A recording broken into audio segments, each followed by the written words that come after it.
So how are we going to determine the rate limiting step if we already identify that the kinetic is the rate limiter? So first that we have to assume that the rates of adsorption, surface reaction and desorptions are equal to one another, which is at steady state. And then the rate controlling is the one that is the particular step in those series. The one is that actually will govern the kinetic session. Okay. Kemudian in determining the step for overall rate, so kita akan guna Langmuir Hinshelwood approach. So as for Langmuir Hinshelwood approach, we have to assume that the steps in direction is in sequence, and then we need to choose the mechanisms. It's either to be molecular or atomic adsorption. Kemudian we have to choose whether it is single or dual or Ehlers-Danlos mechanism reaction. And then we have to assume that all steps are reversible unless it is stated it is not. And the rate law is going to be written for all individual steps. When rate limiting step is postulated, the steps that are not rate limiting is going to be used to eliminate the other dependent terms. Okay, so in Langmuir Hinshelwood, we also have to assume that there is no accumulation of reacting species on the surface. Therefore, the rates of each steps in the sequence are equal. So right now, tadi kita kata kita nak tengok which one is we are going to determine the reaction of kinetic, kan? Sebab sequence yang kita belajar dulu 1, 2, kemudian 3, 4, 5, 6, 7. So we already identify that section 3, 4, 5 is the kinetic area. Section 1, 2, 6, 7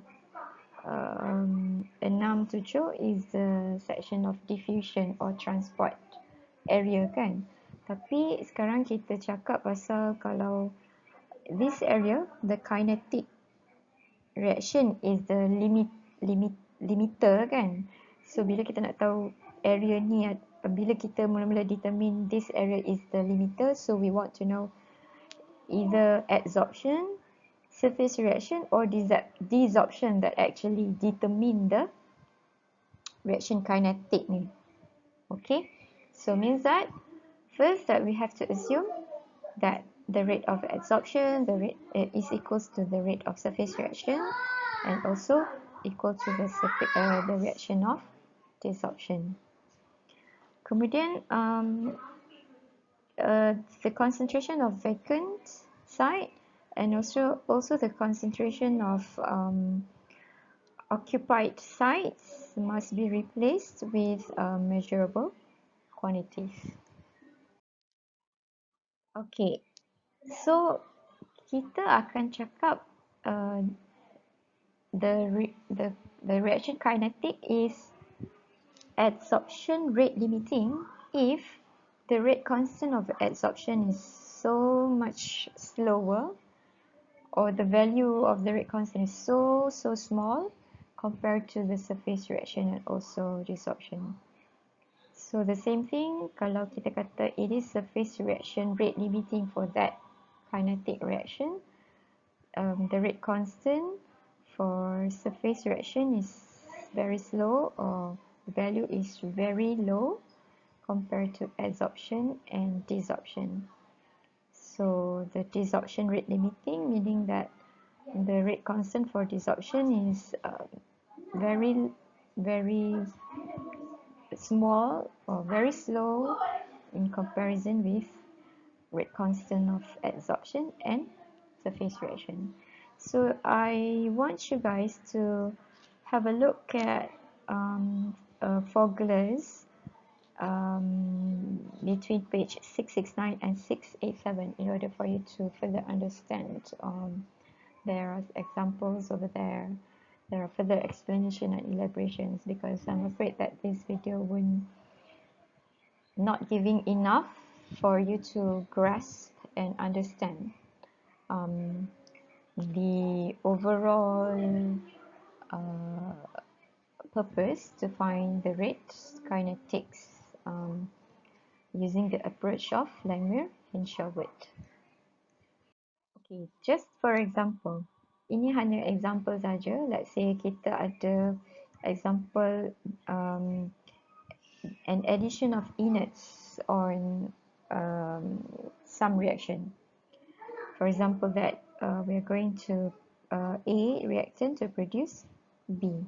So katalah dah identify each surface reaction rate limiting, and already identify all of these are the steps, which is this one is adsorption, this one is surface reaction, this one is desorption. Tapi tiba-tiba ada pula species inerts ni. And then from all of this step we have derived, for example, this is the overall reaction of reactant A, and we find out that there is parameter for inerts over here, and it is, for example, identified that the value for constant parameter for inerts here is very, very big compared to the one of reactant A and B. So we can assume that the overall rate of reaction, we can assume this part is very small or negligible, so you can simplify the overall rate as to be this one, meaning that the rate is reduced kalau kehadiran inert. Okay, it shows that the inert strongly inhibit the reaction of A, and inert also can block the sites of A, which must adsorb to react, and inerts also would lower the coverage of active sites to smaller value, therefore it will inhibit the reaction. Okay, for the slides onwards, from these slides onward, we just want to have a look the effects of temperature. The effects of temperature on the specific reaction constant rate. So basically it follows the Arrhenius temperature dependence lah. Which one? This one we already learned last time. Jadi the theory here is that the adsorption of all species on the surface is exothermic, and the adsorption equilibrium will decrease as the temperature increase. And also that this is the equilibrium constant, and this one is also follow the Arrhenius model. And then it says here, if it is ER, the activation energy is for surface reaction, and if it is EJ, it is the heat adsorption for species J. Okay, contohlah chemical equation A to produce B, and after you buat model adsorption, surface reaction, desorption, and then you find out that the surface reaction is the limiter. So you derive, you got this reaction rates overall. So just to tell you theoretically, as the temperature increases, the constant equilibrium for A and B here will decrease, resulting less coverage of the surface by A and B.